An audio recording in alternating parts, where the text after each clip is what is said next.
salam sejahtera buat kita sekalian yang saya hormati, ya, Bapak Dr. Dipo Aldila, MSI. Ya, pertama-tama saya selaku Ketua PSI Cabang Sulawesi Tengah mengucapkan selamat kepada Bapak yang pada beberapa waktu yang lalu mendapat ya sebuah penghargaan ya luar biasa. Ini kalau pesta olahraga Olimpiade ini sebenarnya sama dengan dapat medali emas. Ya, kalau andaikan ini bulu tangkis, ini alhamdulillah Pak Dipo ini membawa pulang medali emas. Ya, kira-kira seperti itu. Jadi kami ya masyarakat di Sulawesi Tengah, Palu khususnya sangat bergembira, ya luar biasa. Mengapa? Karena Pak Dr. Dipo ini adalah salah satu ya dosen ya di Universitas Indonesia ya, yang beliau ini berasal dari Kota Palu. Alhamdulillah ya ini mendapat sebuah penghargaan yang saya kira tidak semua peneliti ya, tidak semua dosen mendapatkan, yaitu masuk ke dalam 2% ya ilmuwan Asia yang mendapatkan penghargaan ya dari Stanford University. Jadi saya kira patut kita beri apresiasi kepada beliau karena ini adalah sebuah hal yang sangat luar biasa. Jadi tadi kalau kalau di remisi ya, kalau ini disandingkan dengan kegiatan ya atau pesta olahraga ya di tingkat internasional, ini sama dengan medali emas pada Olimpiade. Ya, alhamdulillah, mudah-mudahan Pak Dipo ya semakin sukses ke depannya dan mudah-mudahan tentu saja terus berkarya menghasilkan karya sehingga ke depannya mudah-mudahan ya kita doakan bisa mencapai tugas ya tertinggi ya, jabatan tertinggi seorang dosen, yaitu guru besar ya, mudah-mudahan amin ya, kita doakan sama-sama beliau ini bisa mendapatkan amanah sebagai guru besar di jurusan Matematika Universitas Indonesia. Kemudian yang saya hormati Bapak Ibu peserta diskusi online pada sore ini ya, Ketua Jurusan KIP Universitas Trulako, Ketua Jurusan Ilmu Pendidikan ya, Bapak Ibu ya, peserta diskusi online ya, tadi saya sampaikan dari Universitas Mangkurat ya berkenan bersama kita untuk mengikuti diskusi ini. Ya, topik yang diangkat dalam diskusi ini adalah bagaimana mempersiapkan atau ya menghasilkan karya-karya ya manuskrip ya, mempersiapkan naskah atau manuskrip ke jurnal internasional reputasi. Apa jurnal internasional reputasi? Ya tentu saja ini karena melalui publikasi pada jurnal tersebut ya karya-karya besar saya kira dihasilkan dan tentu saja disitasi. Ya, kata yang terakhir saya sebut disitasi saya kira merupakan acuan yang menjadi dasar Stanford University memberikan penghargaan pada beliau. Ya, konon ya, dan kami sudah mengecek bahwa ternyata publikasi beliau ini yang beliau hasilkan di masa pandemi ini disitasi kurang lebih sekitar 600 kali oleh ilmuwan lain di dunia. Ya, tentu ini sebuah capaian yang luar biasa dan kita sebagai peneliti terus terang ingin tahu ya bagaimana kiat-kiat beliau dalam mempersiapkan manuskrip tersebut. Ya, harapan kita adalah bagaimana kemudian sebagai seorang peneliti kita harus membangun jaringan kolaborasi. Ya, untuk itu ya Himpunan Fisika Indonesia Cabang Sulawesi Tengah ya saat ini namanya PSI ya, bukan Partai Sosialis Indonesia tapi Physical Society of Indonesia. Kebetulan belum lama ini Prof. Wahyu Sri Gutomo, ya, dekan FMIPA ITB terpilih sebagai ketua. Ya, jadi PSI ini ya berusaha kita mewadahi diskusi-diskusi ilmiah ya yang dilangsungkan baik luring maupun daring agar bisa menstimulasi perkembangan ilmu pengetahuan. Nah, saya kira motivasi itu yang ada pada saya sebagai ketua PSI cabang Sulawesi Tengah, ya ingin secara bersama-sama kita mengembangkan budaya ilmiah. Ya, olehnya kami sangat berterima kasih kepada Bapak Dr. Dipo Aldila yang telah luangkan waktunya bersama kita saat ini untuk membagi pengalaman beliau tentang bagaimana melakukan publikasi. Saya kira publikasi ini adalah jembatan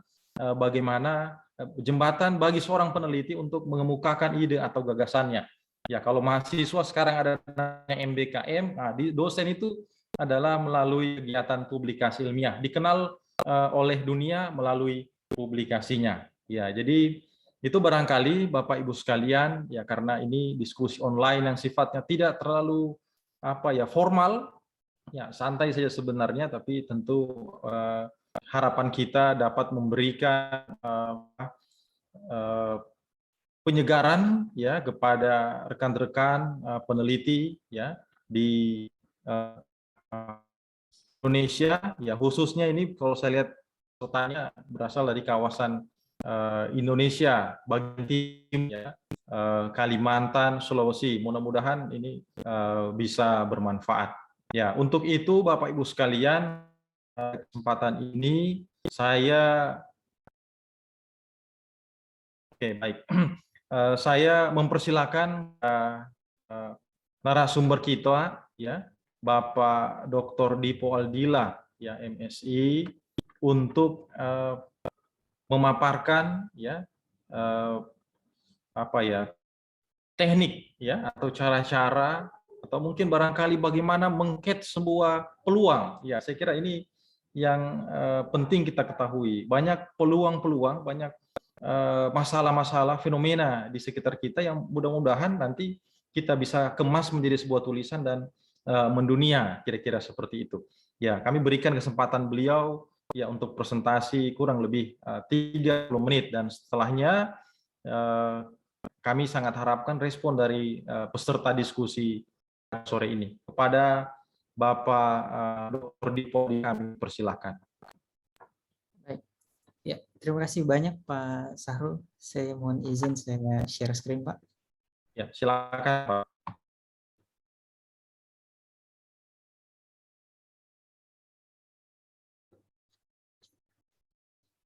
Baik, bismillahirrahmanirrahim. Assalamualaikum warahmatullahi wabarakatuh. Selamat siang menjelang sore Bapak Ibu semua. Ya, saya perkenalkan diri dulu Bapak Ibu, nama saya Dipo Aldila. Saya agak kurang familiar kalau disebut gelar saya, jadi cukup nama saya saja, Dipo, panggil aja Dipo. Jadi saya diminta oleh Pak Sahrul untuk, saya sih mungkin tidak akan menyebut bahwa mengajari, sama sekali tidak. Jadi hanya sekedar sharing pengalaman selama saya berkarya, masih belum lama. Berkarya, menulis, kemudian meneliti, bekerja sama dengan kolega baik di nasional maupun internasional, dan sampai akhirnya ya surprisingly kemarin itu jujur saya bahkan penghargaan itu saya nggak tahu bahwa ada penghargaan semacam itu, sampai akhirnya ada, itu pun juga saya tahunya dari orang lain gitu. Jadi mudah-mudahan sharing pengalaman saya setengah jam ke depan bisa memberikan manfaat untuk Bapak dan Ibu. Baik, saya mulai saja. Bismillahirrahmanirrahim. Jadi talk saya hari ini ya saya singkat saja adalah bagaimana menulis artikel di jurnal bereputasi. Idenya, kemudian triknya seperti apa, ya mungkin saya bisa share di sini. Baik. Jadi sebenarnya ketika kita ingin menuliskan sebuah artikel ilmiah yang harapan kita tentu Ketika kita menulis itu ada manfaatnya. Jadi kalau saya biasanya sih, saya make sure dulu, benar nggak sih kita butuh dengan topik ini untuk kita teliti. Jangan sampai saya mengerjakan sesuatu hanya dalam tanda kutip ekor dari pekerjaan orang lain. Jadi kalau cuman jadi ekor, ujungnya itu nggak akan lama. Jadi mungkin penelitian itu akan sustainable-nya yang paling cuma 1-2 tahun. Kalau dia hanya ngekor dari kerjaan orang. Tapi kalau kita berangkat dari sebuah originalitas, itu kebertahanan topik itu bisa cukup lama. Bisa cukup lama. Nah, bagaimana kita menuliskan artikel, tentu yang diawali, ya tentu kita bagaimana menentukan topik. Nah, sebenarnya kalau saya pribadi, menentukan topik ini yang paling krusial, paling berat sebenarnya di sini. Jadi ada 3 sebenarnya yang saya bisa kata kuncinya di sini. Yang pertama, ketika kita ingin mencari topik untuk artikel, topik untuk penelitian, ya think globally, act locally. Jadi kalau kita mengikuti perkembangan ilmu pengetahuan, sebenarnya di luar sana, bukan hanya di Indonesia, tapi di luar negeri, begitu banyak metode-metode untuk menyelesaikan suatu masalah, baik di matematik, fisika, kimia, saya yakin sudah sangat maju. Kalau kita ingin mengejar metodenya, sah-sah saja. Tapi kalau misalnya kita tidak punya kemampuan, dalam artian misalnya kalau rekan-rekan yang di fisika, kimia, biologi misalnya labnya tidak secanggih di luar negeri, ya mungkin kita bisa memanfaatkan metode mereka, tapi kita bisa terapkan ke masalah yang ada di Sulawesi Tengah misalnya, atau masalah di sekitar kita. Nah, dengan ini ada sebuah kebaharuan. Oke, bukan kebaharuan metode, tapi kebaruannya adalah masalah yang diangkat itu yang berbeda. Ada ciri khasnya di sana. Nah, di sini perlu diperhatikan audiensnya. Ketika Bapak dan Ibu nanti ingin menentukan topik penelitian, kalau misalnya targetnya adalah solving problem, maka nanti ketika ingin menulis artikel, sasarannya bukan, misalnya saya orang matematik, ketika saya ingin menyelesaikan masalah penyebaran suatu penyakit misalnya, target saya itu bukan matematikawan. Kenapa? Karena misalnya metode yang saya pakai sama. Target saya nggak bisa ke sana. Target saya bukan kepada ranah matematiknya lagi, tapi mungkin di daerah irisan antara ranah matematik dengan ranah kedokteran. Jadi kita kejar jurnal-jurnalnya itu yang bukan jurnal yang pure matematik. Karena kalau kita tembak ke sana, ya metode kita bukan metode baru. Jadi kita usahakan yang kita sasar itu, perhatikan audiensnya. Kalau memang kita tidak bisa menjual sebuah metode yang baru, berarti kita harus jual tanda kutip yang lain. Mungkin masalah yang kita angkat itu yang kita jual.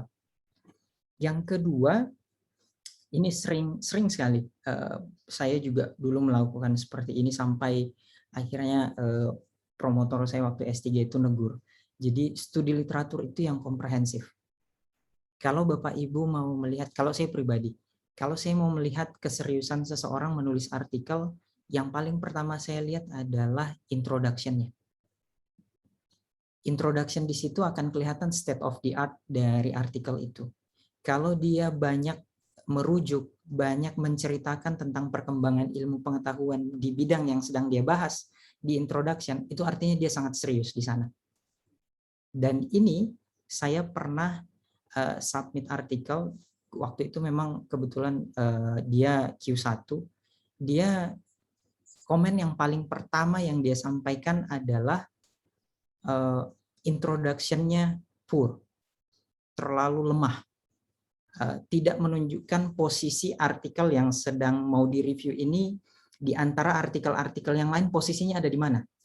Jadi dia mengkritik saya di sana. Jadi dia tidak melihat isinya dulu. Jadi paragraf pertama dari review dia hanya introduction Anda terlalu lemah.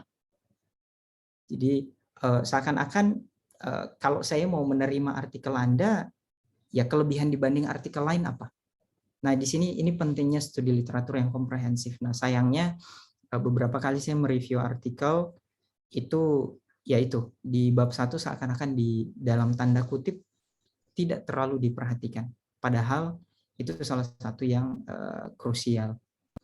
Nah, kemudian yang ketiga, nah ini pengalaman saya juga, kalau ingin artikel Bapak dan Ibu banyak disitasi, banyak dirujuk oleh rekan-rekan yang lain, bermanfaat, itu bukan hanya dari sisi kontennya yang kita tonjolkan, tapi makin banyak penulis di sana, itu saya tidak mengatakan ini secara berlaku secara umum, tapi tidak jarang artikel-artikel yang punya banyak penulis itu menunjukkan keseriusan dari artikel itu untuk mencari hasil.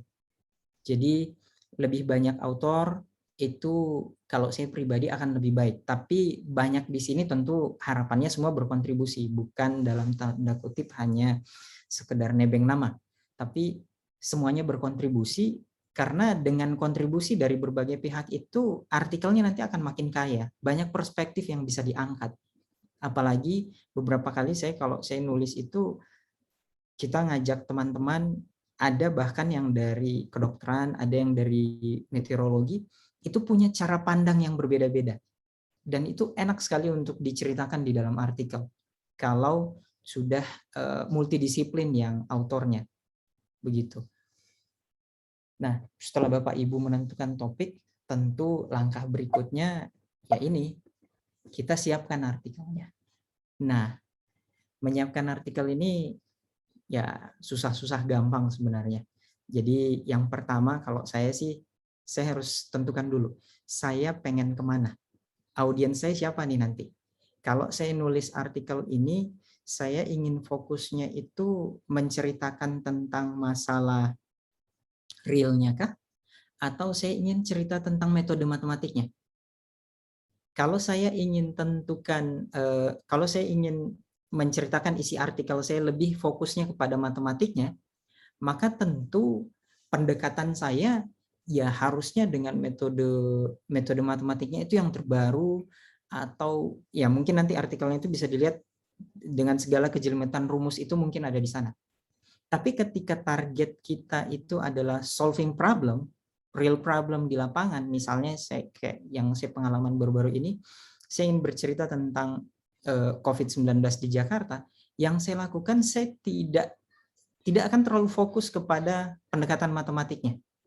Jadi mungkin Bapak Ibu yang sering menulis atau sering melihat artikel ilmiah, biasanya penurunan rumus dan semua kejelimetan dapurnya itu dia taruhnya di belakang, diletakkan setelah referensi, jadi ditaruh di appendix, agar supaya konten artikel itu bisa fokus kepada hasil.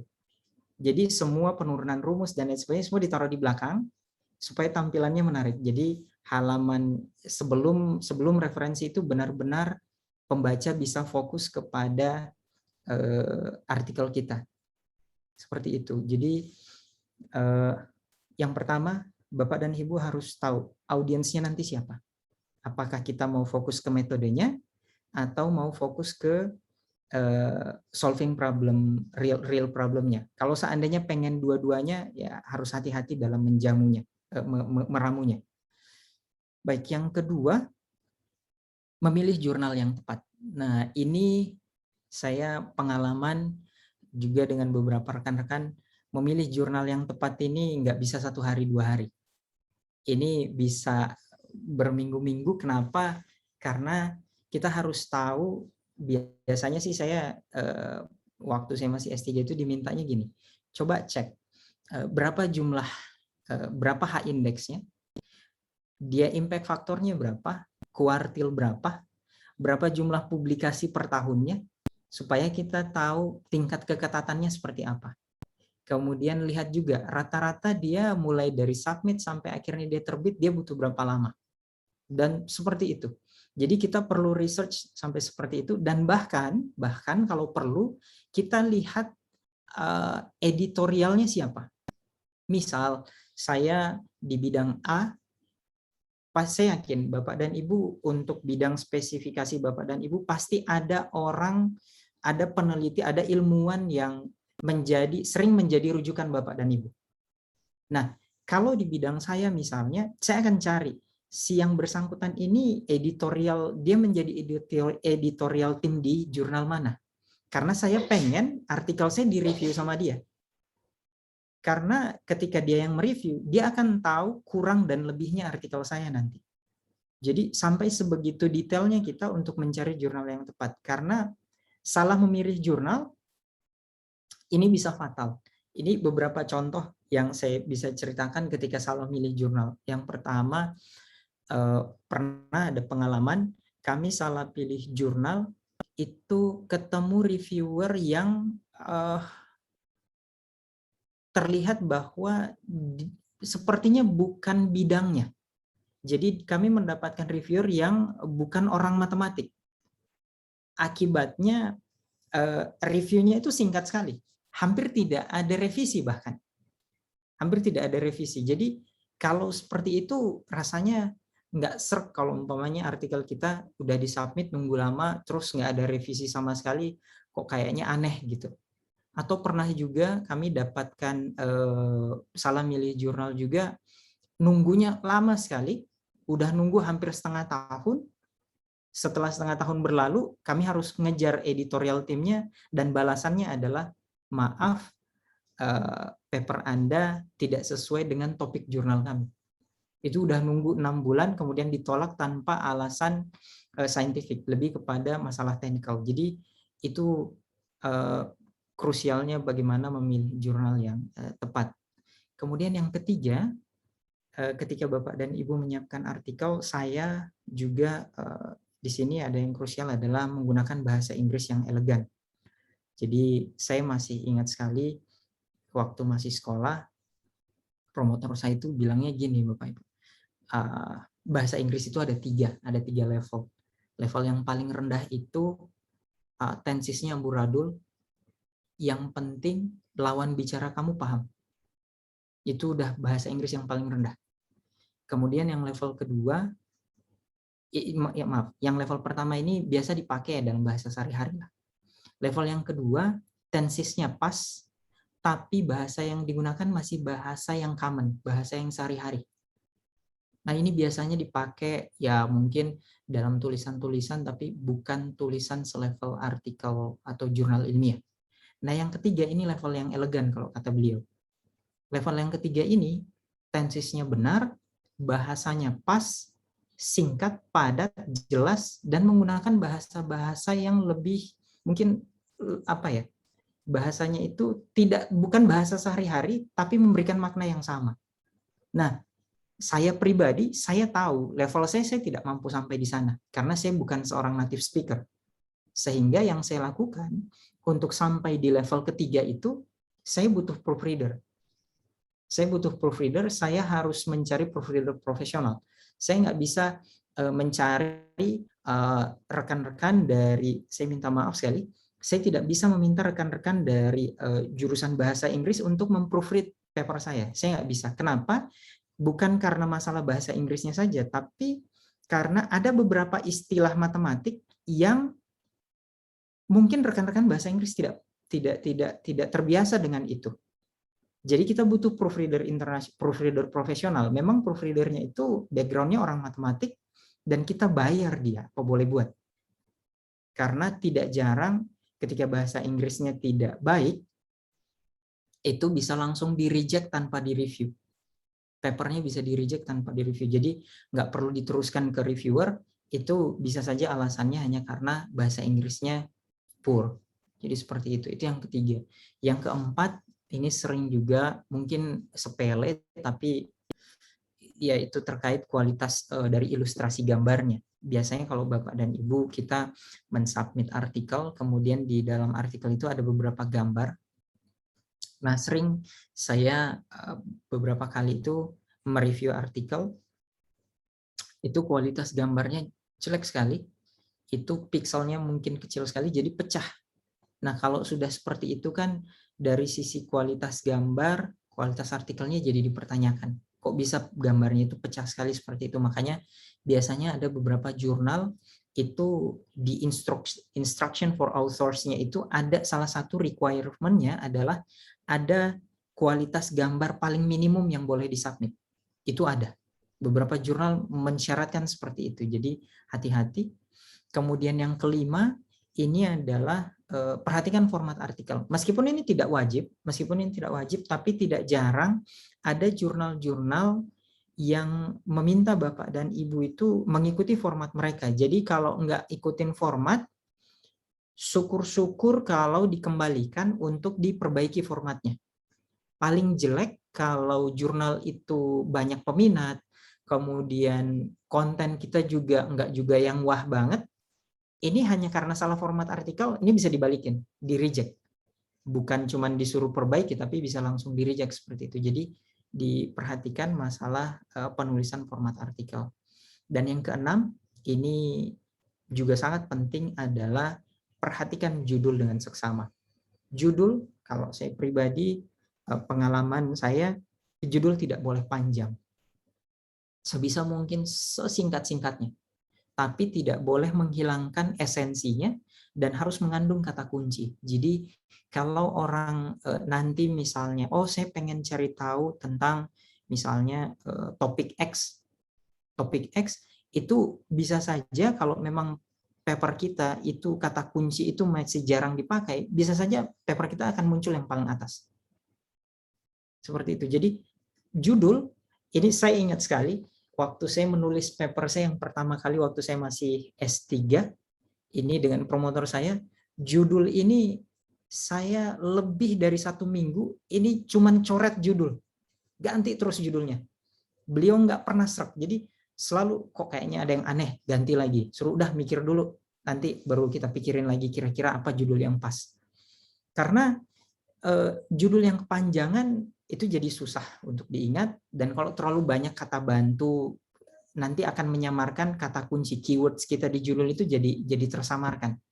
Jadi kalau bisa judulnya singkat, padat, jelas, dan kata kunci artikel kita ada di sana. Harapannya seperti itu. Nah, jadi ini setidaknya ini pengalaman saya ketika saya menyiapkan artikel. Kalau saya sudah siapin, nah ini berikutnya adalah gimana proses submit dan reviewnya Bapak Ibu. Nah ini proses submit dan reviewnya ini agak, kalau saya bilang agak tricky lah, tricky. Jadi baru beberapa tahun terakhir ada beberapa aturan-aturan yang mulai menjadi cukup common di beberapa artikel requirement mereka, khususnya yang dari Elsevier. Antaranya ini. Yang pertama, instruction for authors, ini mereka kadang-kadang ada sebuah keharusan yang tersembunyi di dalam instruction for authors ini, yang nanti bisa krusial, bisa membuat paper kita di-reject pada saat masih editorial review. Jadi perhatikan baik-baik instruction for authors untuk jurnal yang Bapak Ibu tuju. Jangan sampai ada kesalahan teknis di sana. Kemudian yang kedua, nah ini, siapkan cover letter dan highlight. Nah, cover letter ini bukan abstrak. Cover letter ini adalah seperti ringkasan artikel kita yang isinya itu kalau saya bilang ada 3. Yang pertama, background kenapa paper kita ini penting untuk dipertimbangkan diterima di jurnal itu. Kemudian yang kedua, metode matematik apa metode pendekatan sains apa yang kita manfaatkan di sana. Dan yang terakhir, hasil apa yang kita tawarkan dan tidak ada di tempat lain. Isi cover letter setidaknya ada 3 ini. Nah, ini baru beberapa tahun terakhir, mungkin sekitar 3-4 tahun terakhir rasa-rasanya, makin banyak jurnal yang meminta cover letter ini sebagai sebuah kewajiban ketika kita mau submit artikel. Jadi, nah yang parahnya itu, biasanya saya beberapa kali mereview, isi cover letter dari paper yang saya review itu copy paste dari abstrak. Bukan itu, jadi cover letter itu bukan abstrak yang dipindahin. Jadi cover letter itu apa ya? Seperti kita sedang, ini loh saya nawarin sesuatu, kalau kamu nggak terima kamu yang rugi. Gitu. Nah, kemudian ada lagi yang satu ini highlight. Ini highlight ini setahu saya jurnal-jurnal yang di bawahnya Elsevier ini paling banyak meminta highlight. Jadi nanti highlight ini pentingnya di mana? Kalau paper Bapak Ibu diterima, sebelum, biasanya kan ada orang yang malas baca abstrak karena agak cukup panjang. Jadi si publisher itu pengen si calon pembaca itu bisa ada feeling, kira-kira paper ini tertarik nggak dia. Nah, dia minta highlight. Jadi 3-5 poin utama keunggulan atau sesuatu yang ditawarkan dari artikel Bapak Ibu. Ini biasanya diminta. Nah, ini juga perlu hati-hati dalam menulis karena biasanya kalau sebelum editor mengirimkan artikel Bapak dan Ibu ke reviewer, kan jurnal atau submission Bapak Ibu itu ada di tangannya editor. Nah, editor itu pasti yang dia baca itu ini dulu, cover letter sama highlight-nya. Kalau menarik, baru mungkin dia akan coba lihat abstraknya. Oke, layak nggak sih untuk di-review? Kalau enggak, ya dikembalikan. Nah, ini poin 2 ini yang sangat krusial. Nah, yang ketiga, ini Bapak dan Ibu harus menyiapkan calon reviewer. Nah, ini kadang-kadang dipandang sepele, termasuk saya. Saya dulu memandang sepele ini, ngapain sih siapin calon reviewer, udah biarin aja jurnalnya yang milih. Padahal nggak seperti itu. Jadi kita harus menyiapkan calon reviewer. Kenapa? Yang pertama itu akan menghemat waktu. Jadi si jurnalnya itu setidaknya udah punya beberapa calon reviewer sendiri. Calon reviewer yang kita sarankan. Dan biasanya mereka meminta alasan kenapa. Oh, saya pengen direview sama si A karena memang bidang keahliannya itu sama dengan topik yang sedang saya angkat. Gitu. Jadi kita berikan calon-calon reviewer kita. Tapi tidak wajib bahwa calon yang kita ajukan itu yang akan jadi reviewer, nggak harus. Tapi setidaknya bisa jadi pertimbangan dari jurnal yang kita tuju. Bahkan ada juga bukan hanya calon reviewer, tapi reviewer yang kita tidak mau dia yang mereview paper kita. Itu bisa, itu ada poinnya, kita bisa mengajukan kita nggak mau paper kita direview sama siapa. Kemudian yang keempat, ini ada jurnal yang meminta, ada yang enggak. Jadi pada waktu Bapak dan Ibu alhamdulillah submit, direview, dapat balasan, oh iya diterima, tapi revisinya major ya. Nah, kalau udah major, bahkan jangankan major, minor pun, kalau saya pribadi sangat menyarankan siapkan tabel revisi. Tabel revisi mungkin mirip lah seperti tabel revisi skripsi mahasiswa. Si dosennya minta apa, perbaikannya apa, alasannya apa. Jadi seperti itu. Si reviewer minta, oh tolong perbaikin ini ya. Kalau Bapak dan Ibu setuju, silahkan sebut, oh iya saya setuju untuk review ini. Nanti di mana diperbaiki. Kenapa ini penting? Karena tanpa ada tabel revisi, reviewer akan membaca kembali dari awal sampai akhir Bapak Ibu. Kesalahan demi kesalahan bisa ketemu lagi. Tapi kalau kita udah siapkan tabel revisinya, dia tidak akan mencari di tempat lain kecuali yang memang ada di tabel itu. Jadi minimal dia mengatakan, oh permintaan saya yang dulu udah diperbaiki, oke, lewat, dan seterusnya. Tanpa tabel revisi, itu bisa berulang lagi proses revisi. Bahkan saya pernah kecolongan, jadi saya nulis dengan beberapa rekan, kebetulan saya di situ bukan corresponding autornya, jadi dia, ini revisinya revisi minor, tapi dia submit tanpa tabel revisi. Yang terjadi apa? Yang terjadi, paper itu direview kembali oleh reviewer lain, bukan dari reviewer di ronde 1. Jadi masuk di review kedua, itu muncul reviewer baru. Nah, reviewer yang kedua ini yang mengacak-ngacak isi artikel, sampai akhirnya kami withdraw artikel itu.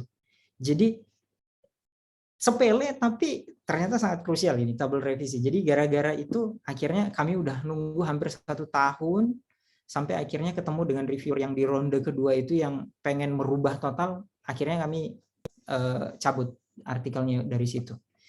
Padahal emang sayang sih karena udah nunggu 1 tahun. Baik, yang kelima ini trik sih. Ini kalau saya pribadi saya biasanya melakukan trik ini. Rujuk artikel yang berkualitas. Jangan rujuk artikel kalau dia tidak terlalu penting, masih bisa digantikan dengan artikel yang ada di Scopus. Jangan rujuk yang itu. Jadi rujuknya cari yang di Scopus. Kenapa? Karena itu yang lebih dipercaya. Proses reviewnya dan lain sebagainya. Jadi kita menghindari predator jurnal nih. Nah, yang kalimat yang berikutnya, jika perlu artikel dari reviewer. Nah, bentuk penghargaan kita kepada reviewer kita reviewer tidak mendapatkan uang dari proses review. Untuk membaca artikel kita dia butuh waktu. Butuh waktu tidak sebentar untuk mencari kesalahan dari artikel kita, memberikan saran untuk perbaikan dan lain sebagainya. Maka bentuk penghargaan kita ke dia itu adalah rujuk artikel dia. Rujuk artikel dia, dengan kita merujuk artikel dia, dia akan semangat. Dia akan semangat untuk membaca, dia akan semangat untuk, setidaknya mungkin dia akan berpikir bahwa kalau artikel ini terbit, paper saya berarti akan terujuk nanti, akan tersitasi. Jadi yang ini kalau perlu rujuk reviewer dari rujuk artikel dari reviewer. Jadi ketika Bapak dan Ibu ingin memasukkan nama calon reviewer, saya biasanya calon reviewer itu saya ambil dari daftar referensi saya. Jadi referensi itu saya akan cari siapa sih corresponding autornya nih. Cari corresponding autornya, bidang keahliannya benar nggak sih beririsan besar dengan topik saya. Kalau iya, nah dia yang saya jadikan calon reviewer. Itu ya trik sih, dan alhamdulillah so far setiap kami memasukkan nama reviewer yang dari daftar referensi kami, itu cepat tuh balasan permintaan revisi, dan alhamdulillah revisinya itu sangat-sangat berbobot. Jadi betul-betul orang itu paham dengan apa pekerjaan kami. Jadi ya diminta major pun nggak masalah, diminta major revision nggak masalah, asal tidak merubah konten yang sebenarnya. Jadi mungkin cari cara penyajian dan lain sebagainya. Saya rasa itu sedikit dari saya Bapak dan Ibu. Ini ada beberapa pengalaman saya, ya pahit-pahitnya lah. Saya nggak akan cerita yang manis-manisnya, ini pahit-pahitnya. Jadi waktu itu saya pernah nggak ngebaca instruction for authors. Jadi akibatnya apa? Saya itu hampir sekitar 2 bulan bolak-balik dengan editornya itu hanya menyesuaikan format. Ada bahkan artikelnya itu ada minta harus ada section judulnya ini. Dia nggak mau kalau nggak ada judul, kalau nggak salah section itu section discussion. Kalau di matematik biasanya discussion itu nggak ada. Tapi kebetulan sewaktu itu saya nembak jurnal kedokteran, jadi dia minta harus ada discussion-nya. Dan itu saya bolak-balik hanya untuk memperbaiki format itu. Terus ini yang kedua yang tadi saya cerita, karena nggak ada tabel artikel, tabel revisi, saya dapat reviewer di ronde kedua itu berbeda dengan ronde 1. Akibatnya yang awalnya revisi minor berubah jadi revisi major, sampai akhirnya kami cabut artikel kami dari situ. Nah, dan yang ketiga ini saya masih ingat waktu baru selesai S3, nyobain paper nulis sendiri, kemudian ditolak, dan alhamdulillah waktu itu saya sangat bersyukur ditolak, dan di situ titik balik saya sadar bahwa saya bukan native speaker, saya butuh bantuan. Kalau udah nulis bahasa Inggris, saya butuh bantuan orang lain. Jadi saya rasa itu saja Bapak dan Ibu dari saya sharing pengalaman. Mudah-mudahan apa yang saya sampaikan tidak terdengar menggurui, tapi lebih kepada ya ini yang saya alami, yang saya mungkin bisa diambil manfaatnya. Terima kasih. Saya kembalikan ke Pak Syahrul. Assalamualaikum warahmatullahi wabarakatuh. Waalaikumsalam warahmatullahi wabarakatuh. Baik, sangat luar biasa ya paparan daripada narasumber kita pada sore hari ini, dan tadi saya menyampaikan kepada peserta diskusi boleh menuliskan pertanyaan ya di kolom chat, dan pertanyaan pertama tadi muncul dari diri saya pribadi ya. Jadi saya bertanya kepada narasumber yaitu ya, ini sebagai seorang matematikawan ya, mathematician ya. Jadi Pak Dipo ini melihat ada sesuatu, ada fenomena matematika dalam pola penyebaran COVID-19 ini. Tentu ini butuh sebuah feeling, feeling seorang penulis ya muncul ya ketika melihat pola tersebut. Ya mungkin saya menganalogikannya sebagai seorang pencipta lagu ya, ketika dia melihat fenomena ya banyak pemuda begadang, maka muncullah atau tercipta lagu judulnya Begadang Jangan Begadang. Nah, kira-kira begitu. Ini Pak Dipo melihat sebuah pola yang menarik ya dari pandemi yang saat ini tengah melanda dunia, yaitu COVID-19.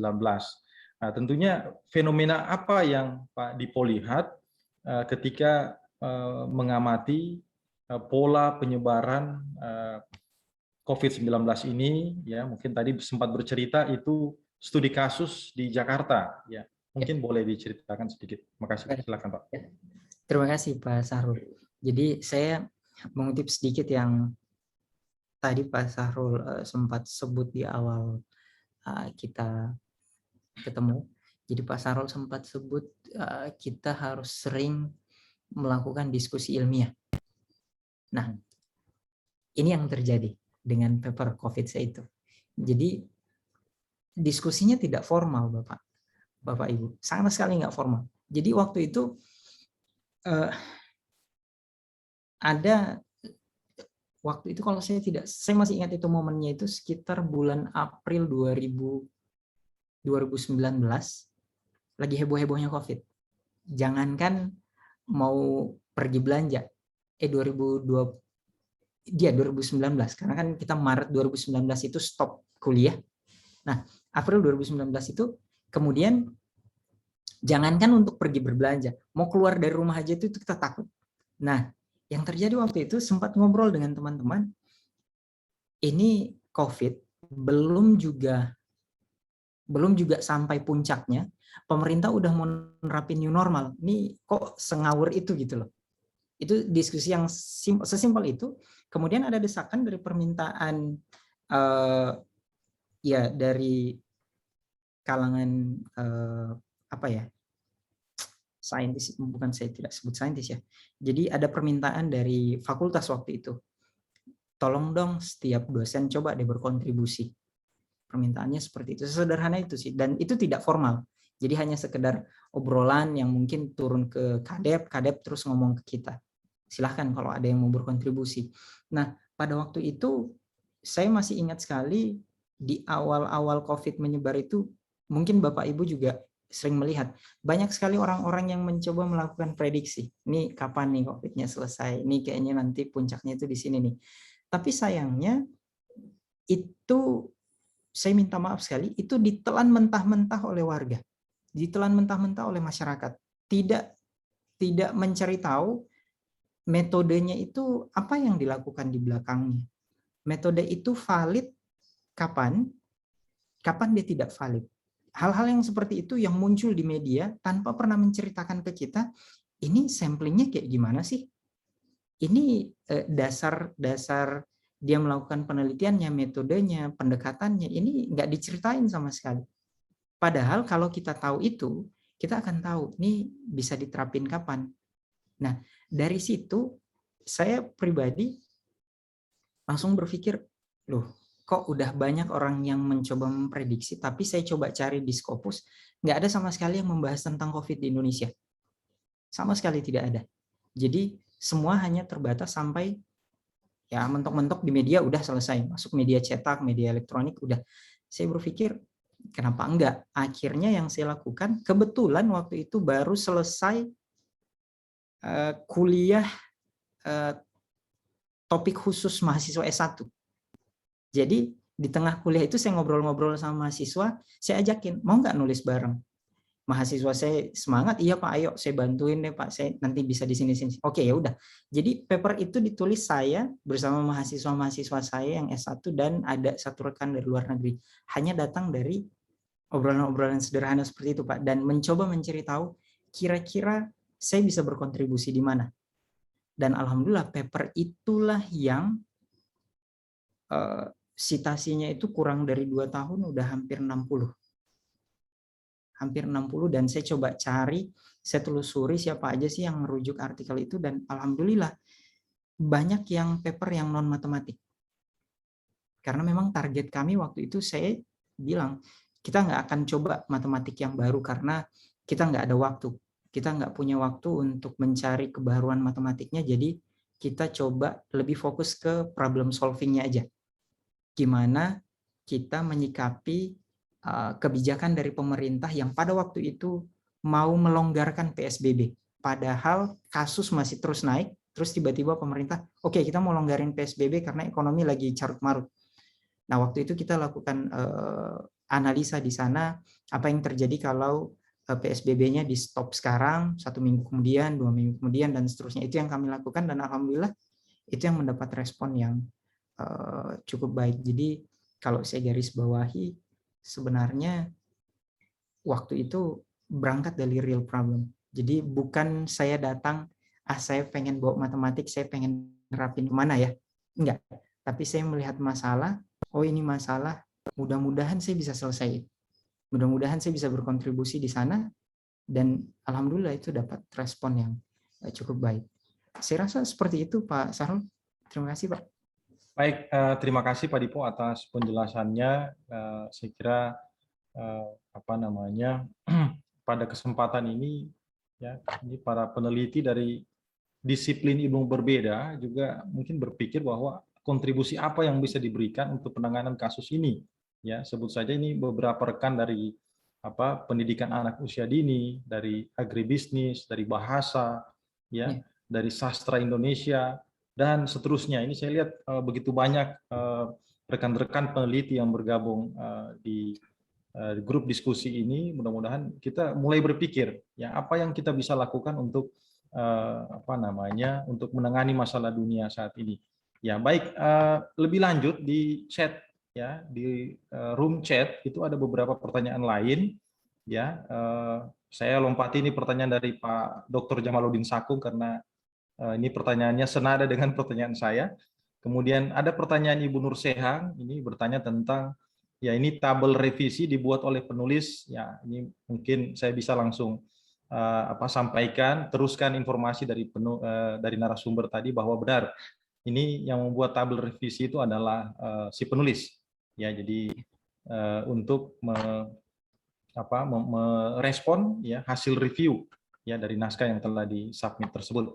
Nah, kemudian dari Bapak Muhammad Akbar, ini pertanyaannya, bagaimana tips dan trik agar jurnal kita bisa terpublikasi sedangkan topik penelitian yang kita sedang teliti tanpa disadari ternyata sudah diteliti atau dipublikasi dalam jurnal lainnya.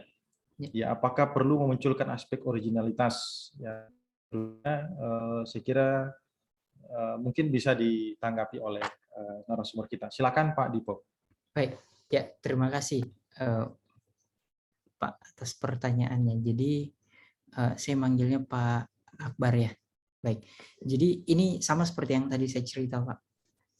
Kalau ternyata metode yang kita pakai udah dipakai orang lain, berarti kita nggak boleh masuk ke ranah yang fokusnya ke metode. Jangan masuk ke jurnal yang fokusnya itu ke metode. Jadi misalnya kalau di matematik, kalau metodenya sama, jangan tembak jurnal yang memang fokusnya itu kayak mathematical analysis atau Journal of Differential Equation. Jangan di situ. Tapi coba kepada jurnal yang lebih kepada pemanfaatannya. Jadi di ramunya itu jangan ketika Bapak nanti menulis artikelnya, nulisnya jangan fokus ke metodenya. Karena kalau nulisnya fokusnya ke metode, nanti si reviewer akan bilang, ini udah pernah muncul.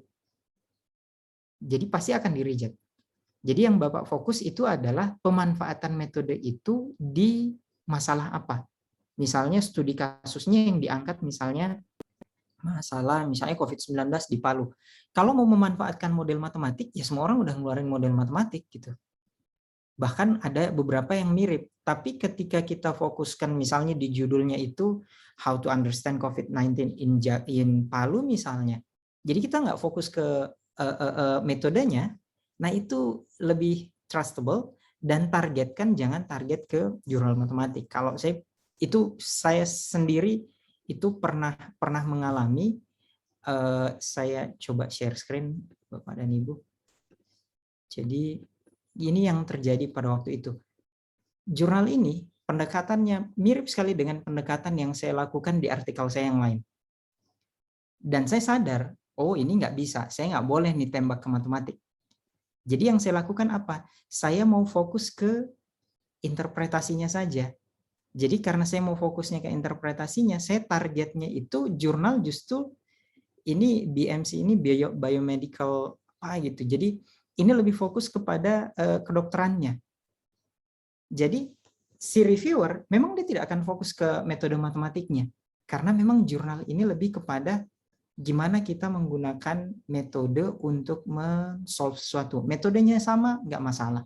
Metodenya sama persis, nggak masalah. Tapi yang penting cara penyajian artikelnya itu dirubah fokusnya. Fokusnya kepada problem solving-nya, bukan ke metodenya. Saya harap seperti itu, mudah-mudahan menjawab Pak Akbar. Terima kasih.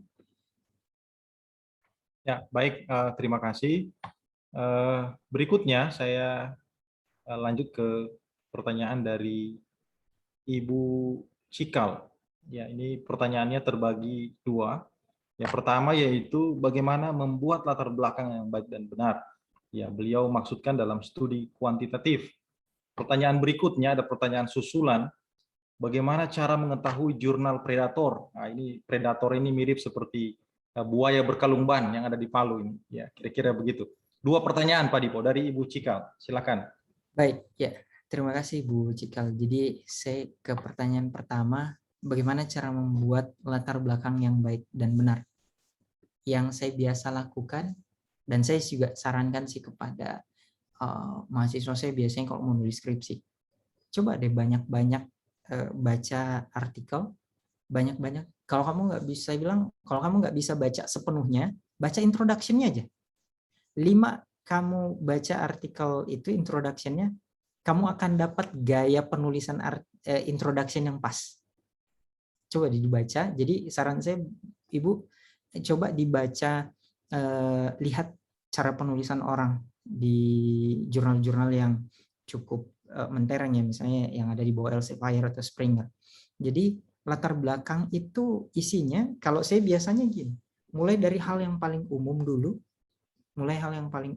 Jadi cerita, misalnya kalau saya cerita tentang COVID di dunia itu kayak gimana sih? Baru abis itu nanti fokus ke masalah problem di Jakarta. Saya akan cerita Jakarta itu kayak gimana, masyarakatnya itu seperti apa, problem terbesarnya itu kayak gimana. So far pemerintahnya itu pengen ngapain. Nah, artikel kita pengen masuk ke celah yang mana. Jadi makin lama makin mengerucut. Mengerucutnya ini bukan mengerucut ke metode, tapi mengerucut kepada masalah yang mau kita angkat. Ketika masalahnya udah ketahuan, baru di situ Bapak dan Ibu bisa melakukan studi literatur, coba didata kira-kira artikel apa saja yang sudah mengerjakan itu. Mungkin metode matematiknya yang Bapak Ibu mau fokus, silahkan coba dilihat. Jadi kalau saya biasanya setelah saya list, saya buatkan fish diagram, Bapak Ibu. Jadi saya buatkan fish diagram mulai dari tahun yang paling lama sampai tahun yang paling baru. Saya buatin fish diagramnya itu, nanti akan ketahuan. Ini si A ngerjain apa, si B ngerjain apa, kurangnya ada di mana, sampai akhirnya topik saya itu ada di ujung sini. Biasanya saya ngelakuin itu. Kalau saya lagi waktu saya udah kepepet sekali, itu saya buatin fish diagram, itu cukup cepat dan lumayan efektif untuk menuliskan latar belakang yang baik dan benar. Kemudian pertanyaan berikutnya tadi saya lupa apa ya Pak? Jurnal predator. Ya. Jurnal predator. Sebenarnya sih setahu saya Dikti udah merilis itu dan cukup diperbaharui, bahkan di Elsevier juga itu merilis jurnal-jurnal yang predator. Tapi kalau Bapak dan Ibu tidak sempat untuk melihat karena memang listnya itu banyak sekali, biasanya jurnal predator itu ada cirinya gini. Coba Bapak Ibu lihat berapa jumlah artikel yang terbit per tahun di sana. Biasanya, ini tidak semua, tapi identiknya jurnal predator itu kan pengen nyari duit. Jadi pasti jumlah publikasinya itu banyak. Kemudian yang kedua, coba Bapak Ibu lihat, coba download beberapa artikelnya. Biasanya jurnal yang baik itu ada ditunjukin prosesnya mulai dari submit tanggal berapa, revisi diterima tanggal berapa, terbitnya tanggal berapa. Kalau jurnal yang Bapak tuju itu bukan research note, berarti kan dia artikel. Artikel itu nggak mungkin terbit hanya dalam waktu 1 bulan, 2 bulan. Nah, biasanya predatory jurnal itu karena kepepet pengen duit, itu cepat itu. Biasanya 2-3 bulan itu udah terbit. Tapi saya tidak mengatakan jurnal yang 2-3 bulan terbit itu predator, enggak. Saya tidak mengatakan seperti itu. Tapi jurnal yang predator biasanya melakukan itu. Yang ketiga ini sering sekali saya dapatkan. Predator jurnal itu tidak ada proses review. Akibatnya apa? Saya pernah lihat ada, sayang sekali, itu rekan di Indonesia submit ke sana, dan saya bingungnya itu kok nggak sadar. Jadi sepertinya tidak ada proses review, itu masih banyak bahasa Indonesia yang tertinggal di sana. Jadi di dalam artikel itu banyak bahasa Indonesia yang ketinggalan, dan itu bukan digambar. Kalau digambar oke lah. Tapi ini di dalam paragraf ada ketinggalan bahasa Indonesia yang belum tertranslate, dan itu terbit. Kalau udah kayak gitu kan berarti memang paper ini nggak dibaca. Jadi memang agak tricky, Bu, di sini bagaimana melihat yang predator. Yang paling gampangnya lihat aja list dari dikti. Tapi kalau enggak, ya feeling-feeling lah. Itu kalau udah terlalu banyak publikasinya, wah itu kemungkinan besar predator. Tapi saya lagi-lagi saya mengatakan ini tidak umum Bapak Ibu, karena ada kok jurnal di bawah Elsevier, Springer, John Wiley, publikasinya per tahun itu bisa sampai 500 buah artikel. Berbagai isu yang keluar, tapi proses reviewnya aduh ampun-ampunan.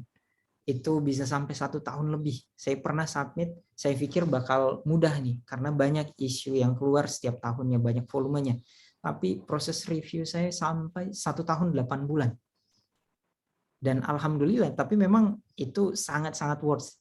Jadi sangat-sangat setimpal menurut saya, karena setelah itu paper itu banyak yang rujuk gitu. Dan ya meskipun dia banyak terbit artikelnya per tahun, ternyata tidak mengurangi level keketatannya seperti itu. Baik, saya harap cukup menjawab Bu Cikal. Terima kasih Pak Sarul. Baik, terima kasih Pak Dipo. Berikutnya Ibu Dr. Dorotunisa. Ya, ini beliau meneliti tentang STEAM. STEAM ini adalah Science, Teknologi, Engineering, Art, and Mathematics dalam layanan bimbingan konseling. Ya, sejauh ini referensi yang beliau temukan ya berkaitan dengan bidang engineering, sains, MIPA, biologi, dan pendidikan anak usia dini.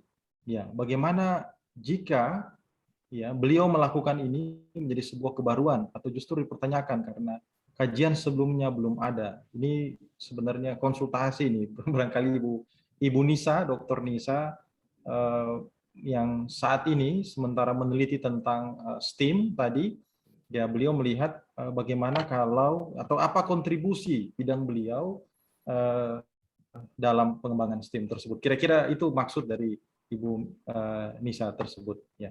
Mungkin Baik. bisa ditanggapi Pak. Ya, silakan. Ya, terima kasih Pak Sarul. Jadi gini Bu Nisa, jadi pertanyaan Ibu ini saya jadi teringat ada film, mungkin Bapak Ibu ada yang pernah nonton, judulnya itu Beautiful Mind. Itu kisah biografi tentang John Nash. John Nash ini seorang statistikawan. Dia statistikawan yang merilis game teori. Pada waktu dia rilis paper dia itu, orang nggak ada yang ngeh, ini mau dipakai kemana.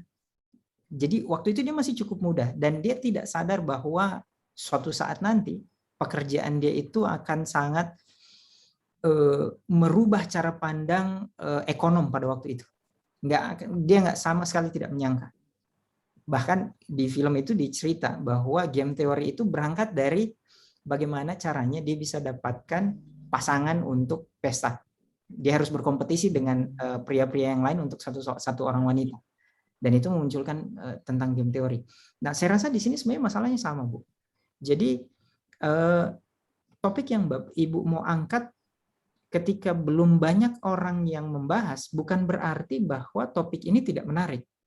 Tapi karena topik ini out of the box, makanya orang belum berpikir sampai ke sana.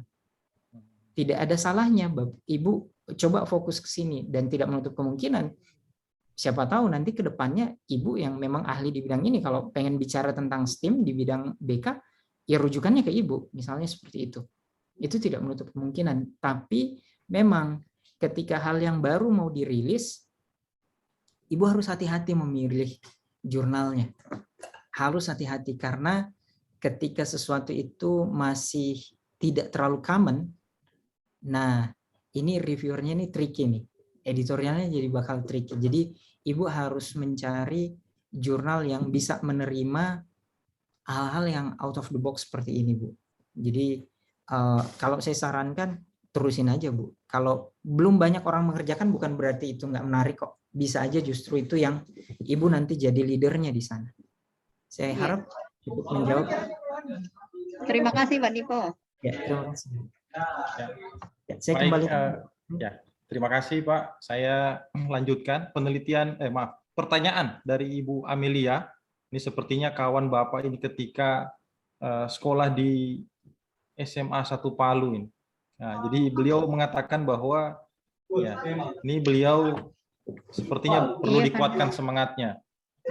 Beliau sudah menulis, kemudian beberapa kali di-reject. Nah, jadi mungkin ada penguatan dari Pak Dipo ya pada beliau ini, Ibu Amelia, ya mungkin dibutuhkan oleh beliau. Silakan Pak Dipo, mungkin bisa ditanggapi. Baik, terima kasih Pak Sarul dan Bu Amelia. Jadi apa yang Ibu rasain bukan hanya Ibu kok yang rasain. Banyak sekali orang juga merasakan hal yang sama. Bahkan ilmuwan-ilmuwan sebesar Albert Einstein pun juga pernah merasakan hal yang sama. Papernya di-reject di mana-mana. Ternyata orang yang mereject itu adalah orang yang nggak paham dia ngerjain apa. Jadi ketika paper di-reject tidak perlu berkecil hati, Bu. Tidak perlu berkecil hati. Kalau saya sangat berharap ketika saya submit paper itu, saya sangat-sangat menunggu revisi major. Sangat-sangat menunggu itu. Kenapa? Kapan ada revisi major, berarti artikel saya bakal jauh lebih baik daripada sebelumnya. Saya justru nggak senang kalau umpamanya tidak ada review, tidak ada revisi. Aduh, kok kayak saya sadar diri, saya belum sekelas guru-guru saya belum sekelas itu yang mungkin submit artikel tunggu 1 bulan accepted without revision. Oke lah, mereka ya guru besar, emang orang jago.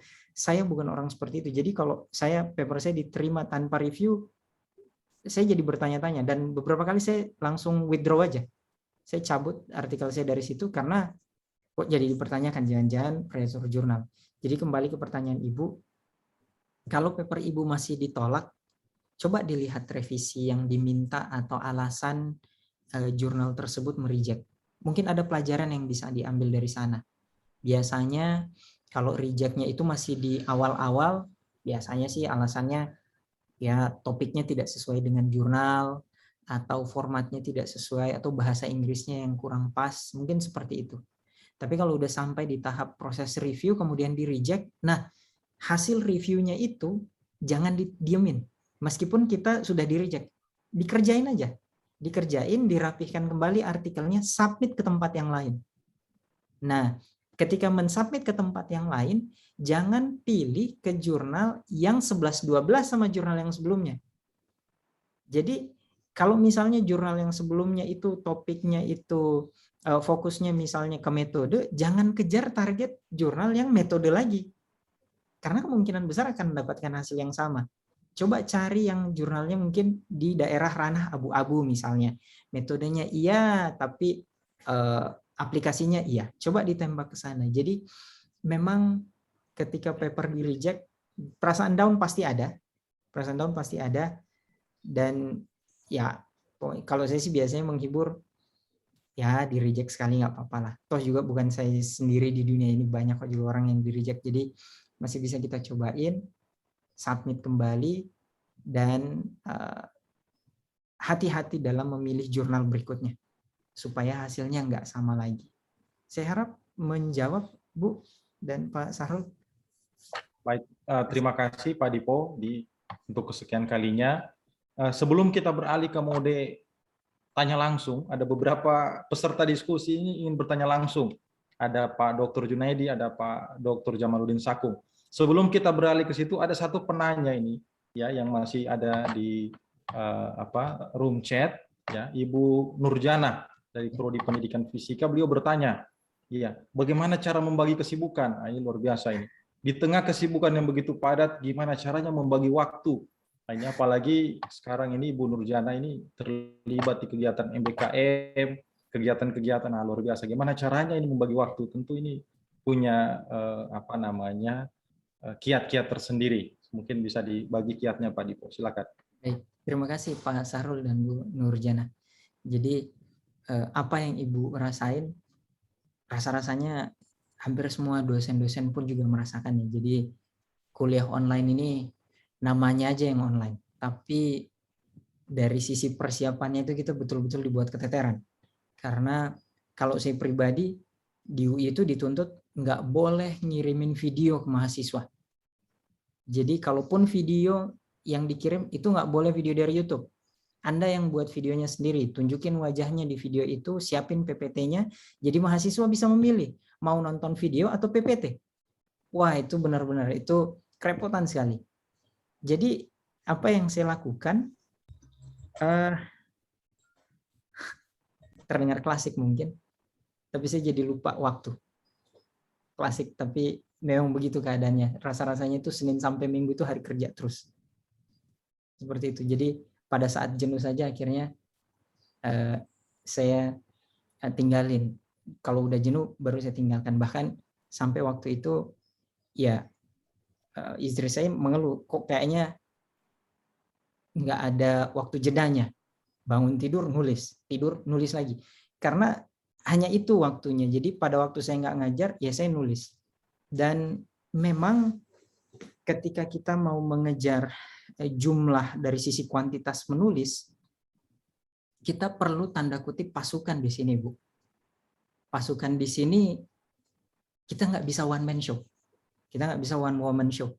Kita butuh rekan lain, kita butuh bantuan yang lain. Dalam arti di sini tanda kutip saya sebut asisten. Asisten di sini bisa mahasiswa S1, S2 atau S3. Jadi kita harus betul-betul manfaatkan, keluarin potensi mereka. Jangan sampai mahasiswa itu pintar, mahasiswa itu semangat, tapi kita tidak memfasilitasi. Jadi kalau saya pribadi, kenapa saya bisa alhamdulillah lumayan banyak publikasinya, karena saya benar-benar tanda kutip memanfaatkan mahasiswa itu. Jadi saya harus dua arah. Saya bilang ke mahasiswa saya, mau nggak skripsi kamu ini kita fokus baik-baik, kita segerakan skripsimu beres, setelah itu kita nulis artikel sama-sama. Bisa seperti itu. Dan dia semangat. Kenapa? Karena skripsinya cepat selesai. Dan kita temenin. Jadi jangan sampai nulis skripsi, ya skripsi aja. Tapi usahakan sambil ngerjain skripsi, sambil ngerjain penelitian. Itu yang saya lakukan. Jadi penelitian yang saya lakukan itu beberapa bagian kecil-kecilnya itu dibantu sama mahasiswa S1. Nah, tugas kita sebagai dosen, kita yang ramu jadi satu. Jadi ibaratnya itu masih kayak pecahan-pecahan untuk menyatukan jadi satu. Nah, itu yang tugas kita.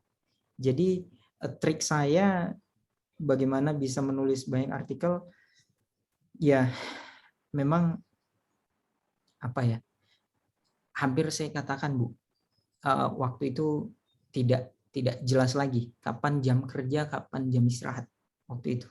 Tapi belakangan sih udah lebih ini lagi karena kuliah online sudah mulai lebih fleksibel, materi-materi sudah ada dan udah lebih bisa ngatur jadwal.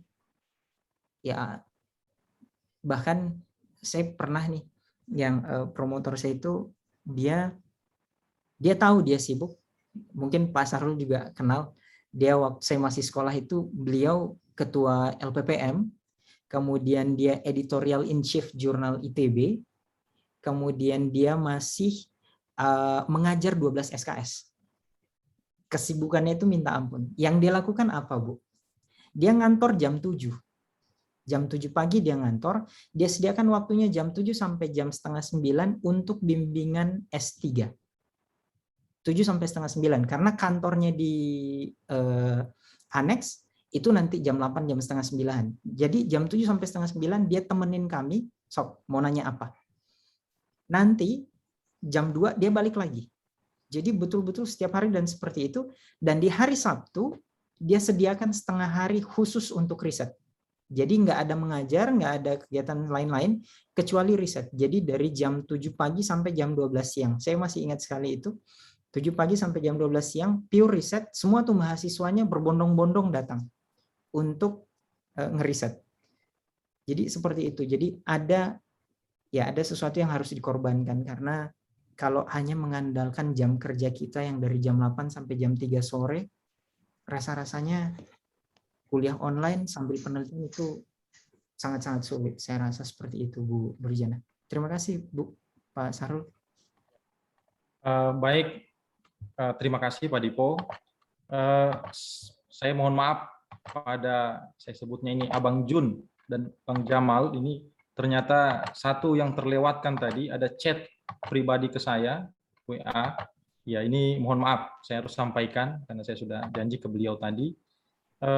Begini pertanyaannya, jika kita punya semangat yang tinggi untuk publikasi di jurnal internasional bereputasi, namun biayanya masih sangat mahal. Ini kira-kira bagaimana mengatasinya? Yang kedua, beliau ini mohon maaf, ya ini pengakuannya adalah seorang beginner, ya seorang pemula.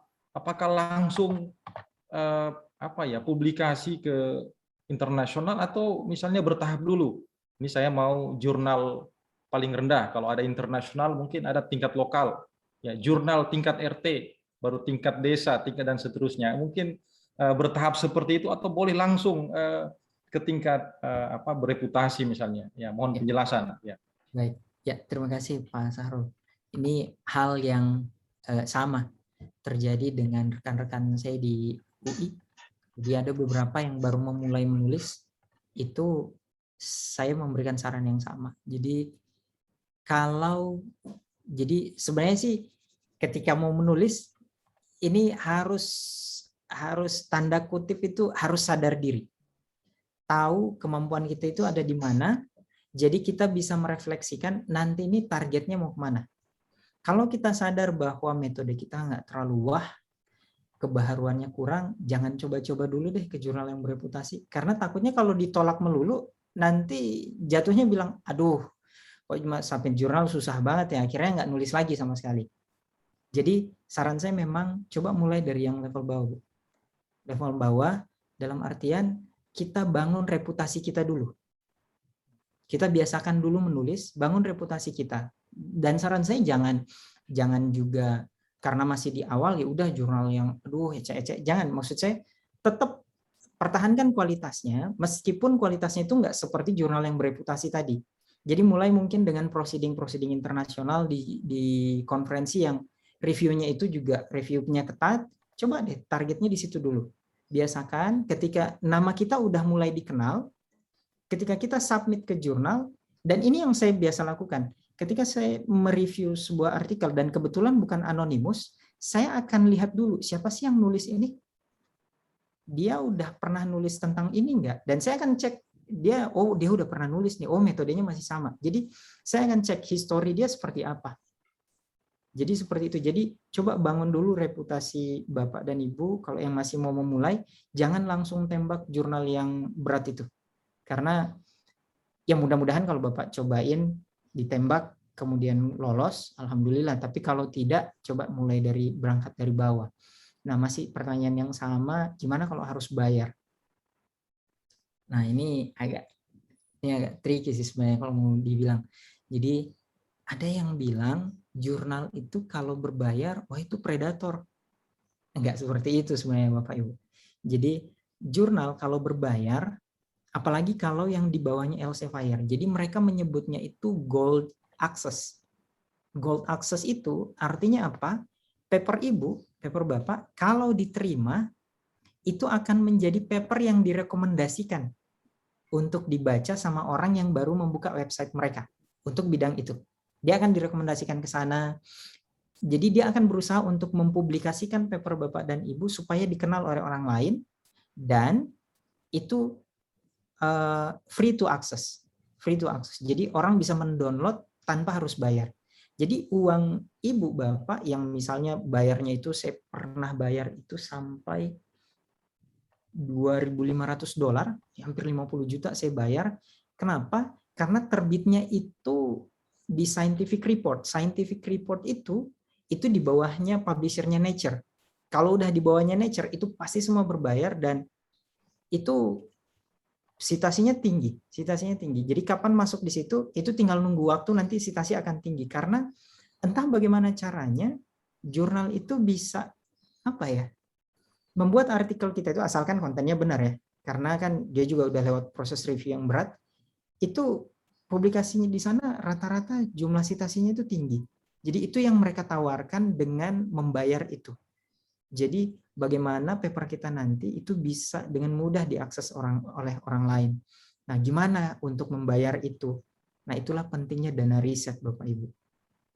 Jadi dana riset di sini dari sekian juta yang ditawarkan, kalau saya biasanya itu saya harus sisihkan minimal itu 30% dari dana riset itu hanya untuk mengolah hasil saya sampai jadi artikel. Jadi udah ada di situ semuanya. Ada dana untuk konferensi mahasiswa, ada untuk proofreading tadi, sampai dengan akhirnya untuk bayar publication fee kalau memang diperlukan. Syukur-syukur kalau Bapak Ibu bisa submit di yang jurnal bereputasi tapi free. Udah free open access pula. Karena ada yang jurnal yang seperti itu.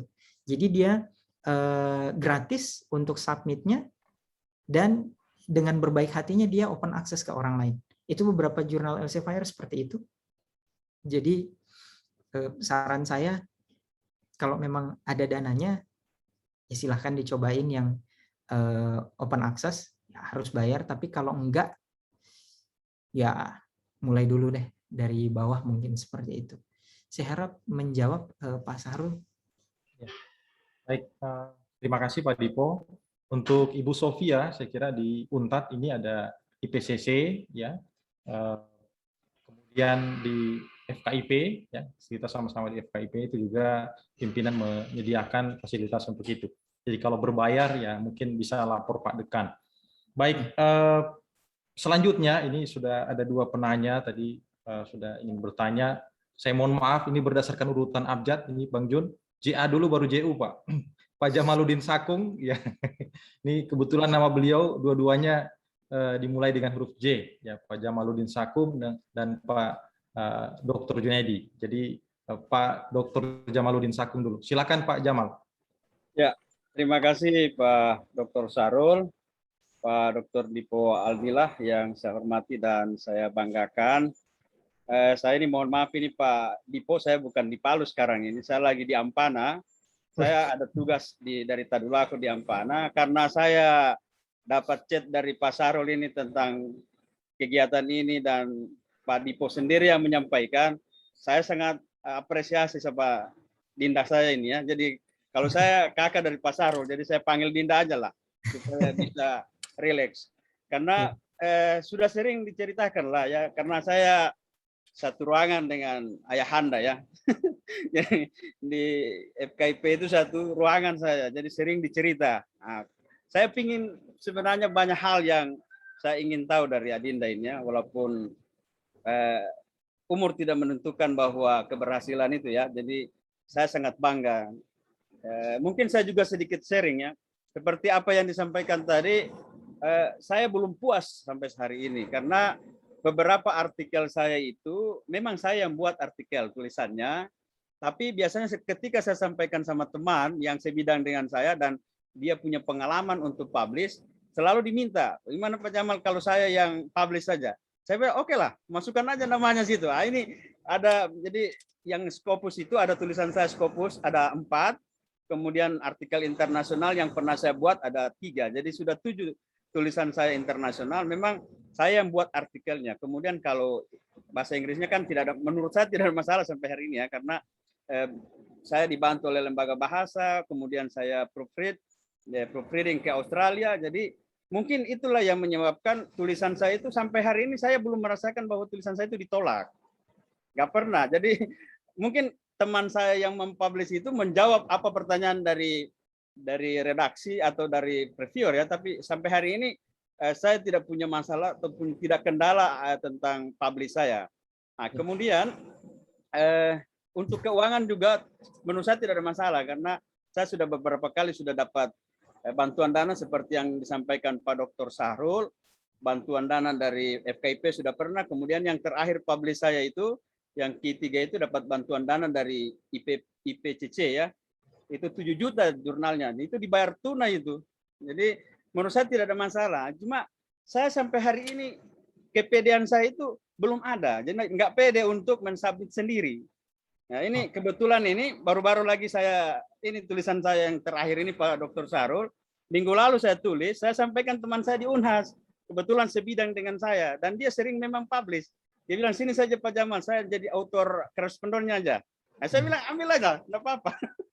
Nah, jadi memunculkan kepercayaan diri untuk mensubmit sendiri itu, ya, memang pernah sekali ya Pak Dr. Sahrul, saya pernah sekali mensubmit dengan jurnal yang pernah saya pernah menulis di jurnal itu. Tulisan saya pernah dipublish di jurnal itu. Dia menolak begini, hanya persoalan skop. Ternyata jurnal itu sudah beralih skop dari tulisan. Nah, itu saja, cuma pernah sekali hanya ditolak persoalan itu saja. Nah, kemudian yang kedua pernah ditolak jurnal Indonesia. Sehingga saya sampai hari ini alergi dengan jurnal Indonesia yang dibilang minta cinta. Alergi saya karena kenapa setelah saya ambil kembali tulisan saya dan tidak saya lanjutkan di jurnal nasional, kemudian saya Inggriskan, kemudian saya publish internasional, kenapa bisa terpublish di internasional? Makanya sampai hari ini saya malas publish di nasional.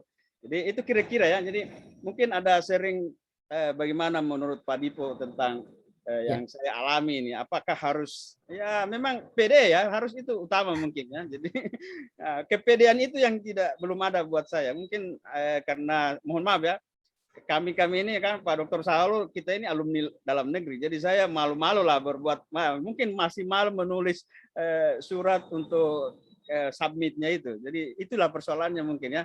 Tapi mungkin ke depan kalau ada kekuatan dari Pak Dr. Dipo ini, mungkin ya paling tidak malu juga kita, masa Pak Dr. Dipo bisa, kita tidak bisa. Tapi perlu kekuatan. Saya kira itu curhat saya Pak Dr. Sahrul ya. Jadi mudah-mudahan sukses buat Pak Dipo ini. Saya sebenarnya 100% ingin tahu saja orangnya yang gimana. Ternyata bukan orang Sulawesi, karena suaranya seperti orang Jawa. Ya, makasih Pak Dipo ya. Salam ya. Assalamualaikum. Waalaikumsalam warahmatullahi wabarakatuh. Jadi Pak Jamal, ternyata beliau ini masih belum pede. Padahal Pak Jamal, mohon maaf, ini Pak Dipo bisa dikatakan sebenarnya alumni dalam negeri juga, Pak. Ini beliau S1-nya, ya, ini kita berbangga, ini rekan kita, alumni. Beliau ini adalah alumni jurusan matematika, ini hadir. Penanya kedua ini adalah guru beliau ini, Pak Dr. Junaidi. Kemudian S2 dan S3 beliau itu adalah di ITB. Jadi artinya bahwa sebenarnya dalam negeri pun, ya alhamdulillah ini masih bisa bersaing juga dengan teman-teman dari luar ya. Jadi tentu punya spesifikasi masing-masing. Tapi kalau mengenai menulis dalam bahasa Inggris, saya kira Pak Dipo punya jam terbang yang tinggi. Mengapa? Karena setelah lulus dari ITB, ya beliau ini punya kolaborasi internasional. Baik, mungkin nanti serempak, ya ini kata orang Malaysia Pak, akan serempak dijawab oleh Pak Dipo bersamaan dengan pertanyaan dari Pak Dr. Junaidi. Pak Jun, silakan Pak.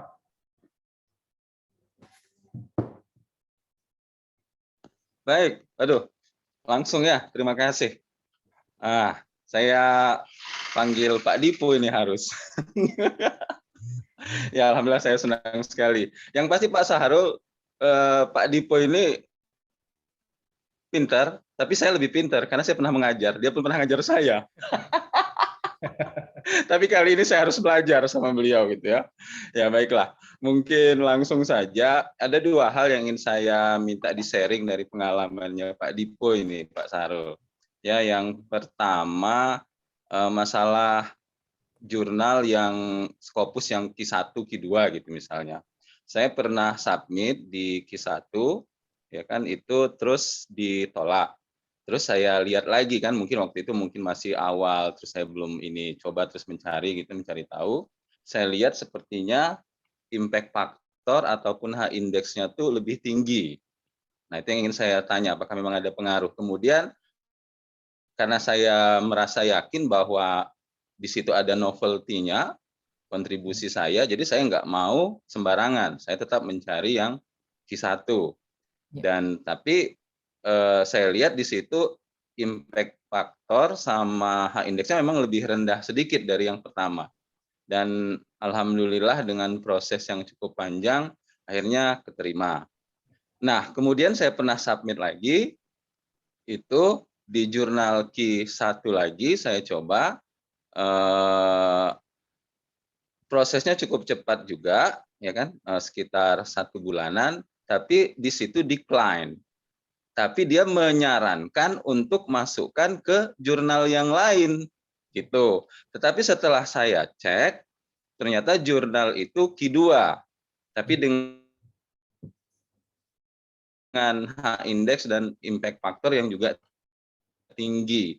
Nah, saya mungkin mana menyikapi hal itu. Tetapi setelah saya menelaah dan terus bertanya ke diri saya sendiri gitu kan, memang sepertinya kontribusi saya untuk masuk ke area Q1 kayaknya di tulisan ini kurang gitu.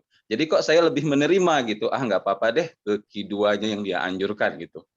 Nah itu yang saya dapat. Kemudian yang kedua, mungkin saya agak sedikit minta sharing masalah menjadi reviewer. Saya ya syukurnya sudah berapa kali itu mereview paper yang Q1 ya, dari jurnal Q1 di bawah Elsevier. Tetapi saya pernah berapa kali mendapatkan, maksudnya itu agak kurang sreg, tapi saya nggak enak nolaknya gitu. Saya khawatir nolaknya nanti nggak dipakai lagi gitu loh, intinya gitu. Jadi setelah karena saya pernah baca abstrak, kok ini kayaknya nggak bidang saya ya, gitu saya pikir gitu kan, karena kan pasti dilihatkan dulu abstrak kan, apakah kamu menerima atau tidak. Tapi ambil aja deh, kayaknya ini ada matematik statistiknya. Terus saya terima, dan memang ternyata di situ ada bidang saya gitu, ya kan, yang akhirnya saya seneng meriksanya gitu, ya kan, artinya saya bisa berkontribusi lah, setidak-tidaknya di metodenya saya suka tahu dan yang lain-lainnya. Nah, pas yang berikutnya, itu saya baca abstraknya juga nggak saya temukan di bidang saya. Tapi itu tadi mikir, aduh kalau saya tolak nanti nggak dipakai lagi. Nah, saya terima. Tetapi pada saat saya terima, dia lebih banyak ke bidang yang lain. Saya sendiri stres ngoreksinya gitu, mereviewnya. Ya tadi yang jadinya bukan ahlinya gitu mereviewnya. Tapi akhirnya saya cuma memberikan review yang umum saja. Saya nggak berani ngotak-ngatik ke metodenya atau apapun gitu. Jadi saya lebih ke ya kayak gitu, bahasa Inggrisnya, kemudian lebih, pokoknya nggak ke kontennya lah. Ya kan, lebih kok nggak konsisten penulisannya, nggak kelihatan sekali objektifnya gitu misalnya, kemudian kok nggak nyambung ke konklusinya, paling ke situ yang bisa saya lakukan gitu.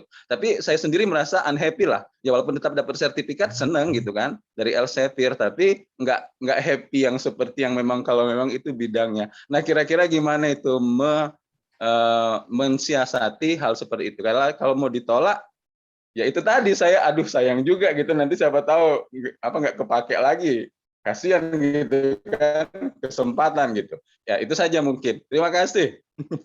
Baik, terima kasih Bang Jamal. Ini saya panggilnya Abang Jamal dan Bang Jun.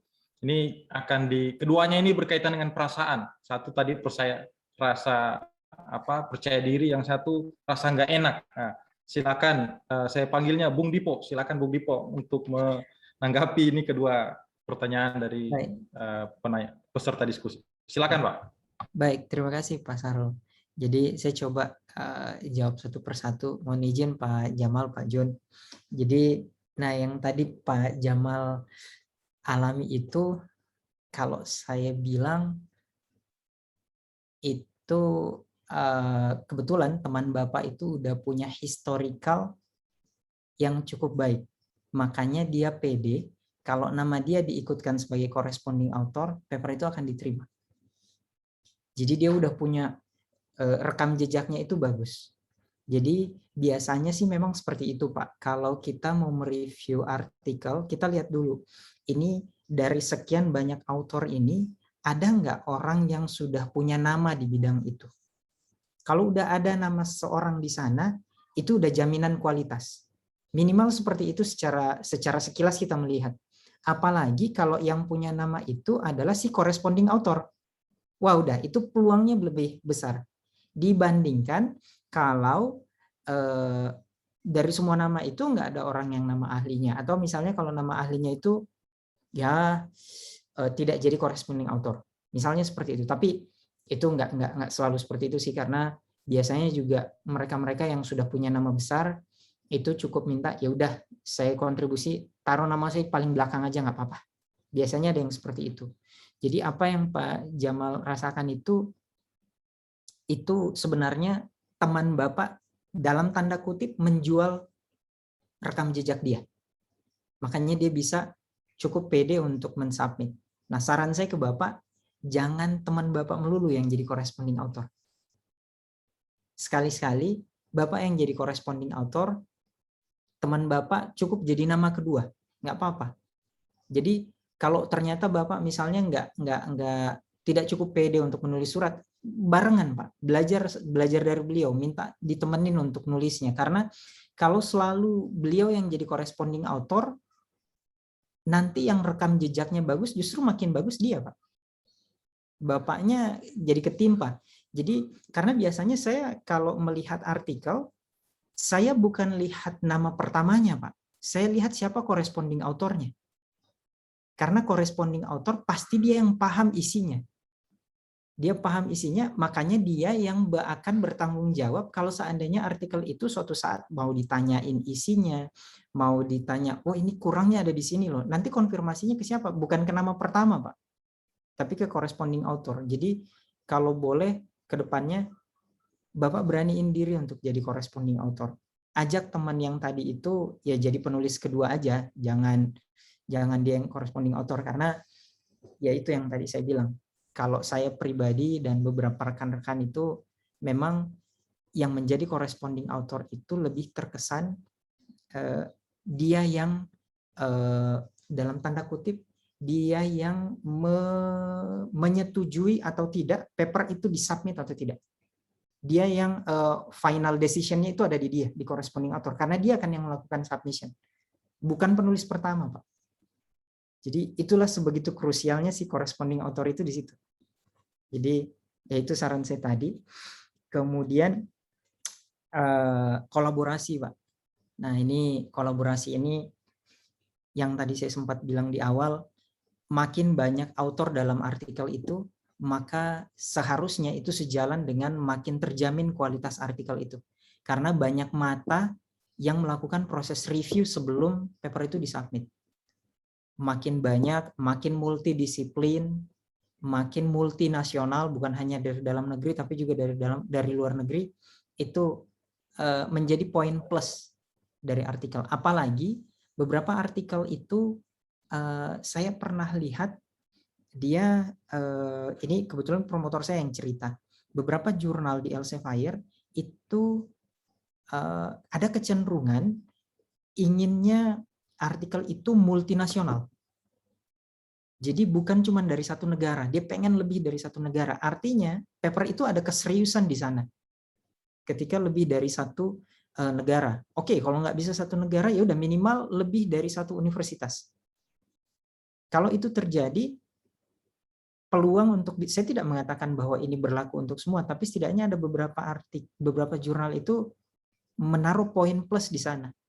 Ketika ada lebih dari satu institusi yang terlibat dalam penulisan artikel itu. Saya harap itu cukup menjawab Pak Jamal.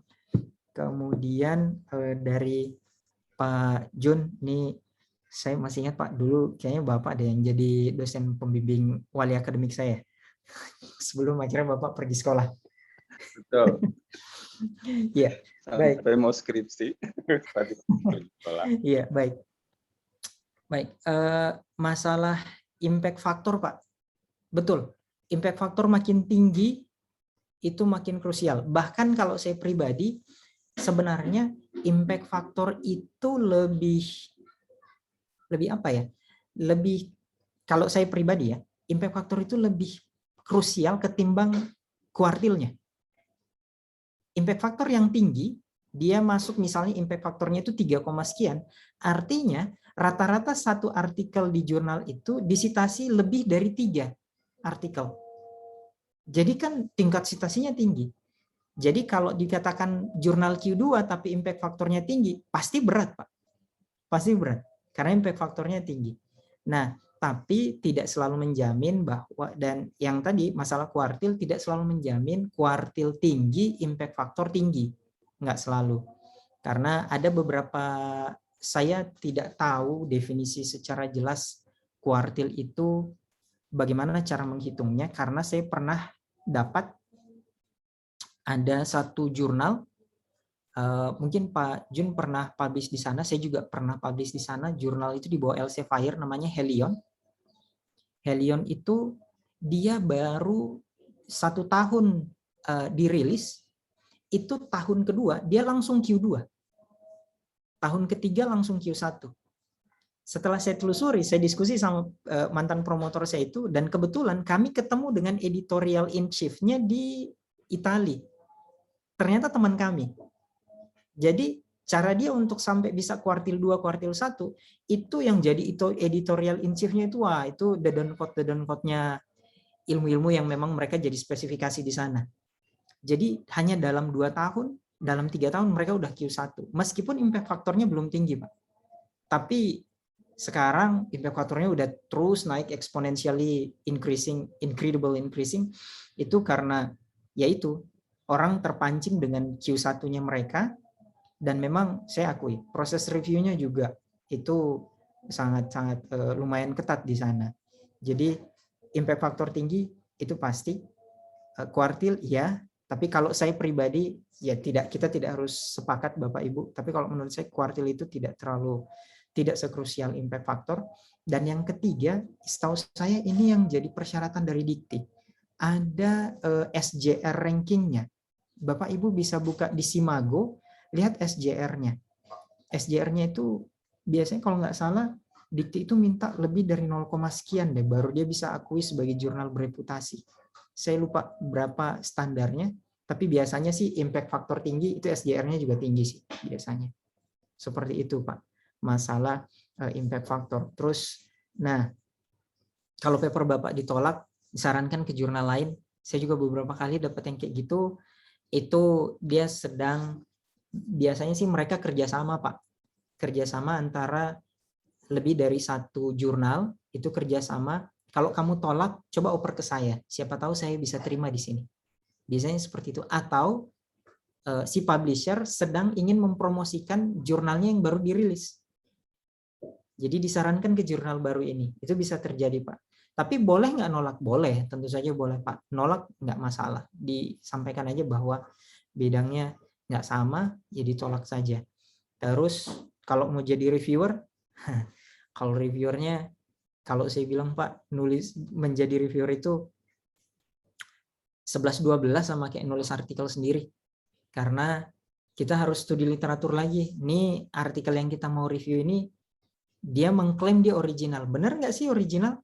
Jadi kita harus cari lagi artikelnya benar nggak sih original. Kita lihat historinya, jangan-jangan pernah ada topik yang sama. Udah kita lakukan studi literatur, mengecek klaim dia original, habis itu kita cek lagi metodenya. Benar nggak sih metode yang dia pakai? Oke lah, kita nggak akan rigid sampai tetek bengek yang penurunan rumus dan lain sebagainya. Mungkin kita nggak bisa sedetail itu, tapi setidaknya metodenya udah proper belum sih? Oh, datanya itu distribusinya seperti ini. Ya udah, ujinya harus kayak gimana? Minimal kayak gitu. Jadi menjadi reviewer, saya akui memang tidak mudah, Pak. Nah, kalau kebetulan ternyata diajak untuk mereview, tolak aja, Pak, kalau memang lagi sibuk. Mereka, saya beberapa kali nolak, toh tetap juga datang lagi permintaan untuk reviewnya. Yang penting kita menolaknya itu ada alasannya, kan biasanya mereka memberikan permintaan review. Kalau misalnya menolak, tolong disampaikan alasannya. Kalau memang nggak mau nge-review lagi, bilang aja. Daripada kita review, terus nanti jatuhnya reviewnya itu minor sekali. Takutnya gini Pak, Bapak memberikan review minor, tapi kebetulan reviewer kedua ini memang bidang ahli di situ, ini major revision. Yang satu minor, ini kan jomplang. Ini kasihan publishernya Pak. Kasihan publishernya, ini harus nyari reviewer ketiga lagi nanti. Kasihan juga sih autornya, jadi dia bakal nunggu lebih lama.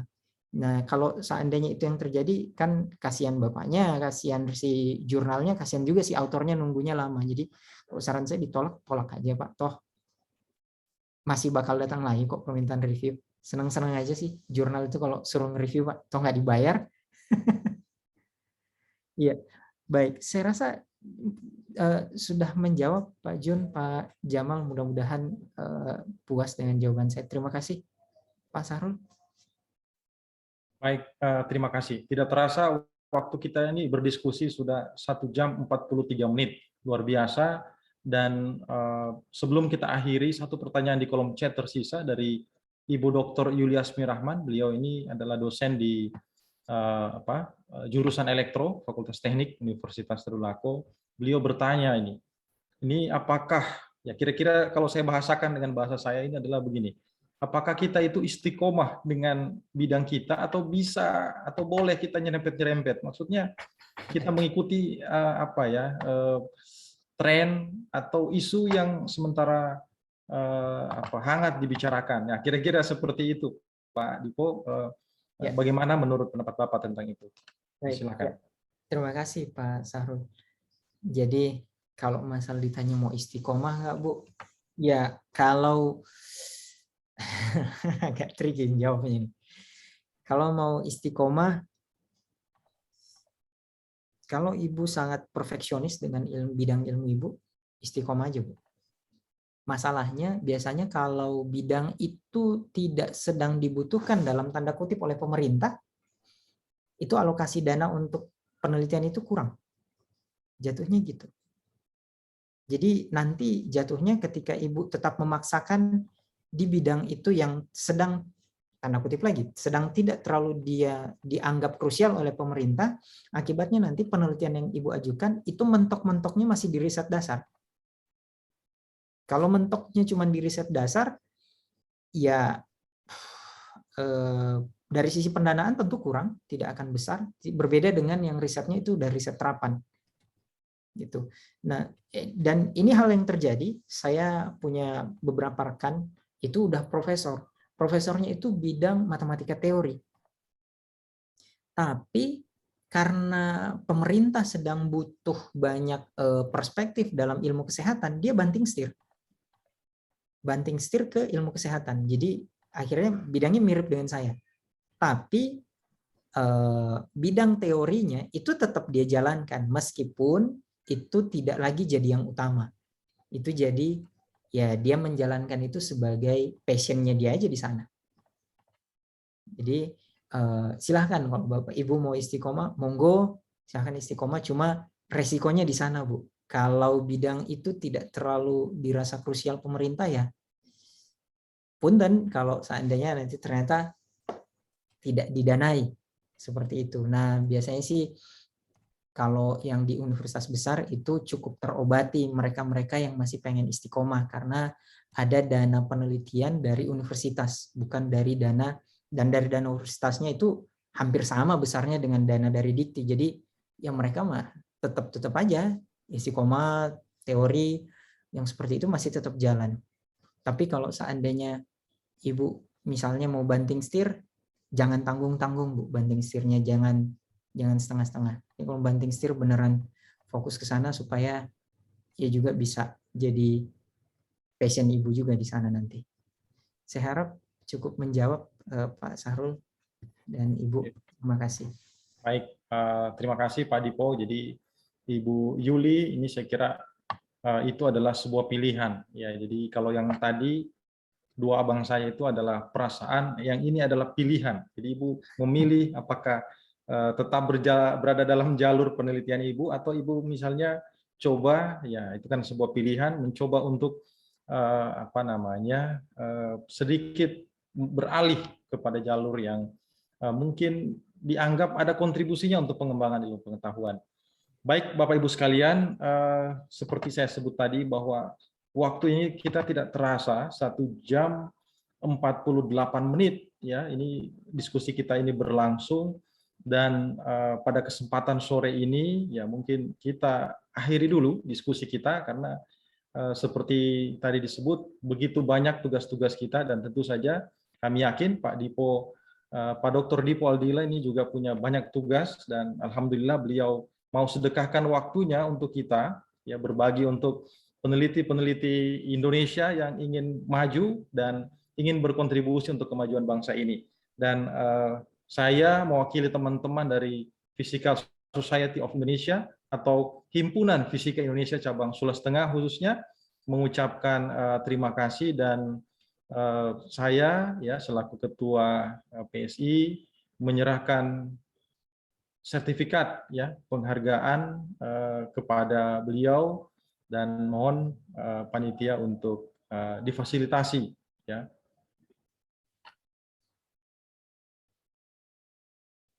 Ini memang PSI ya banyak yang salah kaprah ini. Dipikirnya Partai Sosialis Indonesia ya. Jadi melalui kegiatan ini kita juga sebenarnya ingin sosialisasi organisasi ini. Dulu namanya HFI, besar ini HFI, dan di ITB ya ini beberapa dosen senior bergabung di dalamnya, dan Sulawesi Tengah alhamdulillah 2019 ya kita dirikan bersama dengan teman-teman yang lain. Alhamdulillah pada sore hari ini menghadirkan salah seorang ilmuwan ya. Alhamdulillah beliau seperti saya sebut tadi mau bersama kita menyampaikan beberapa hal untuk pengembangan ilmu pengetahuan. Saya berharap Pak Dipo bisa diterima sertifikat ini sebagai ungkapan terima kasih dari kami ya yang ada di Palu ya, yang ada di Kalimantan kepada Bapak. Semoga apa yang Bapak sampaikan tadi bisa bermanfaat khususnya pada diri saya dan pada Bapak yang sudah meluangkan waktunya. Semoga ini salah satunya menjadi amal kebaikan, amal jariah daripada Bapak. Ya, mohon diterima Pak Dipo. Ya, terima kasih banyak Pak Sahrul. Terima kasih banyak. Terima kasih Pak. Ya. Baik, Bapak Ibu sekalian, di akhir sesi ini saya berharap panitia bisa fasilitasi untuk kita melakukan foto bersama. Saya minta pada yang bertugas, ya, operator untuk fasilitasi. Mari kita hidupkan kamera, ya, berikan senyum yang terbaik sore ini kepada Pak Dipo, dan mudah-mudahan ini bisa menjadi awal mula dari kebangkitan ya penelitian kita yang ada di Palu, yang ada di Lampung Mangkurat, dan ada di tempat-tempat lain. Ya, saya yakin kalau kita yang hadir dalam diskusi ini masing-masing berkontribusi satu, mudah-mudahan institusi kita ini bisa menjadi besar dan bisa bersaing di tingkat nasional. Ya, mohon dipandu yang bertugas pada sore ini. Mungkin sheet pertama dulu, kemudian sheet berikutnya.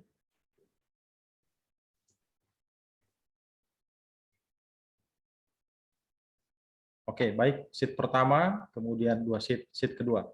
Ya, sore ini hanya ada 2 sheet. Tadi beberapa rekan sudah bergabung. Oke, boleh barangkali. Terima kasih sekali lagi. Silakan Bapak Ibu menyapa beliau. Pak Dipo, ini kebanggaan masyarakat Kota Palu ini, alhamdulillah. Ternyata tadi di awal saya sampaikan, andaikan ini adalah sebuah olimpiade, maka beliau ini dapat medali emas, dan ini sebuah kebanggaan bagi kita yang ada di Palu. Beliau ini berasal dari Palu dan mengharumkan nama Indonesia. Ya, tidak main-main, itu 2% ya berpengaruh di Asia. Mudah-mudahan kita juga bisa menghasilkan kontribusi yang berharga. Demikian, silakan Bapak Ibu sekalian, mungkin ingin menyapa beliau. Ya, saya terima kasih banyak Bapak Ibu udah mau hadir. Jadi saya mohon maaf sekali lagi kalau seandainya selama tadi itu ada yang saya salah kata. Sama sekali tidak ada niat untuk menggurui, benar-benar hanya sekedar sharing pengalaman apa yang saya pernah rasakan saja. Mudah-mudahan tidak ada saya salah-salah ngomong. Kasih Pak Dipo. Terima kasih Bu. Ada yang salah. Mantap. Bagus. Semangat terus Pak Dipo. Sekali tadi sudah pengalaman yang dibagikan tadi. Terima kasih ilmunya. Iya, terima kasih Pak. Terima kasih. Itu Pak Jamal itu dicari ikan lagi sudah kayaknya itu Pak Jamal. Baik. Iya. Di Palu sekarang sudah kuliah offline, Pak? sekarang di Palu ini apa ya, prioritinya sebenarnya ke mahasiswa PMMDN. Rahman, banyak ikan sini Pak Rahman. Pak Dokter Haji Iya. mana ini? Oh, Pak Dipo, ada di Ampana, Ampana, Pak Bapak. Dipo, banyak ikan. Itu saya lihat tadi itu. Sukses ya. Ini ada Pak Mantap, Samsudin, mantap. kita ditugaskan sama Pak Samsudin ini, kawan saya ini. Itu ada Pak Herman itu dan Pak Darsikin